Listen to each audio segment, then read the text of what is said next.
ഇപ്പോൾ അതാണ്ട തോമസ് ഐസക്കിനെതിരെ ആ ഇഡി ഇതുപോലെ ഇപ്പോൾ അങ്ങോട്ട് നോട്ടീസ് കൊടുത്തുകൊണ്ടിരിക്കുകയാണ്. ശ്രീ തോമസ് ഐസക്ക് പോകുന്നില്ല ഇപ്പോൾ. കാരണം അദ്ദേഹം പറയുന്നത് അതിന് പോകേണ്ട കാര്യമില്ല. അദ്ദേഹം ജാമ്യത്തിൽ ആണ്, അദ്ദേഹത്തിന് പോകേണ്ട കാര്യമൊന്നുമില്ല, അദ്ദേഹത്തിന് തന്നെയുള്ള പ്രൊട്ടക്ഷൻ ഉണ്ട്. ഇത് ഈ രീതിയിൽ അദ്ദേഹം പറഞ്ഞുകൊണ്ടിരിക്കുകയാണ്.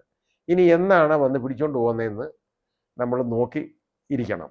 കാരണം പിടിച്ചുകൊണ്ട് പോകാൻ സാധ്യതയുണ്ട്. കാരണം പത്തനംതിട്ട മത്സരിക്കുകയാണ് ശ്രീ തോമസ് ഐസക്ക്. പത്തനംതിട്ട ഇവരുടെ ഒരു വലിയ മണ്ഡലമായിട്ട്, അവിടെ ഒരു മണ്ഡലമോ ഇവരുടെ ഒന്നും അല്ല പത്തനംതിട്ട, ഒന്നുമില്ല, ഒന്നും സംഭവിക്കാൻ പോകുന്നില്ല. ഈ രീതിയിൽ ആണ് പോയിക്കൊണ്ടിരിക്കുന്നത്. അതായത് നമ്മുടെ ശബരിമല പ്രശ്നം വന്നല്ലോ പണ്ട്. ശബരിമല പ്രശ്നം വന്നപ്പോൾ അതിനു മുമ്പ് സ്ത്രീകളെ അവിടെ കയറ്റണം, സ്ത്രീകളെ അവിടെ കയറ്റാതിരിക്കുന്നത് വലിയ പ്രശ്നമാണെന്ന് പറഞ്ഞ BJP സ്ത്രീകളെ കയറ്റണം എന്നുള്ളത് കോടതി പറഞ്ഞു കഴിഞ്ഞപ്പോൾ കയറ്റാൻ പാടില്ല എന്നുള്ള നിലപാടെടുത്ത് നമ്മൾ കണ്ടതാണ്.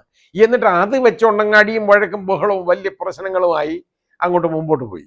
ഉടനെ കുറേ ആൾക്ക് അവിടെ കൊണ്ട് കയറ്റണം, കുറേ ഇവർക്ക് കയറ്റാനും പാടില്ല. ഈ രീതിയിലേക്ക് അത് മാറി എന്നിട്ട് അത് വലിയ ക്യാഷ് ചെയ്യാനായിട്ട് അവിടെ സുരേന്ദ്രൻ മത്സരിച്ചു. 8 നില പൊട്ടിയതല്ല ഉള്ളവിടെ. പിന്നെ അതിന് ഇപ്പം ആ ശബരിമല ഒന്നുമില്ല, ഇപ്പം അവിടെ ആർക്കും വേണ്ട. കാരണം ഈ പ്രശ്നം ഇപ്പം ആർക്കും ഇല്ല, ഒന്നുമില്ല. ഇപ്പം അവിടുത്തെ കയറാൻ പോകുന്ന സ്ത്രീകൾക്ക്, ആക്ടിവിസ്റ്റുകൾക്ക് ഇപ്പോൾ അവിടെ കയറണ്ട കേട്ടോ. അവിടെ കയറ്റാൻ കൊണ്ടുപോകുന്നവർക്ക് ഇപ്പോൾ കൊണ്ടുപോകേണ്ട കാര്യമില്ല. ഇനി അവിടെ കയറണമെന്ന് പറയാനും ഇപ്പം ആളില്ല. കാരണം ഇപ്പോൾ ഒന്നാമത് വലിയ ചൂടും ബഹളമൊക്കെ നടക്കുന്ന സമയമാണ്. ഇവിടുത്തെ ചൂടെന്ന് പറഞ്ഞാൽ അനിയന്ത്രിതമായ ചൂടാണ്. അതുകൊണ്ട് ഇറങ്ങി നടന്ന് ഇതുപോലുള്ള പ്രകടനത്തിനൊന്നും ആരും തയ്യാറല്ല. പക്ഷേ അപ്പോൾ അങ്ങനെ ഉള്ളപ്പോൾ എന്താ സംഭവിക്കേണ്ട കാര്യം? ആ മണ്ഡലത്തിൽ ഒന്ന് പിടിച്ചു നിൽക്കണമെന്നുണ്ടെങ്കിൽ ഇനി ഉള്ള പരിപാടി എന്ന് പറഞ്ഞു കഴിഞ്ഞാൽ, ഇതുപോലെ തോമസ് ഐസക്കിനെ അങ്ങ് അറസ്റ്റ് ചെയ്ത് കഴിഞ്ഞാൽ, ഇതുപോലെ അകത്തിട്ട് കഴിഞ്ഞാൽ, തോമസ് ഐസക്ക് വലിയ അഴിമതിക്കാരനാണ്, കുഴപ്പമില്ല, കിഫ്ബി എന്ന് പറഞ്ഞ് പണം ഉണ്ടാക്കി, അത് ഇതുണ്ടാക്കി എന്നൊക്കെ അങ്ങ് പറഞ്ഞു കഴിഞ്ഞാൽ ഇത് അവരുടെ കയ്യിൽ ഇരിക്കല്ലേ. പിന്നെ കാലങ്ങളായിട്ട് അകത്ത് കിടക്കുന്നവരൊക്കെ അകത്ത് കിടന്നുകൊണ്ട് അദ്ദേഹത്തിന് പ്രവർത്തിക്കാൻ പറ്റും.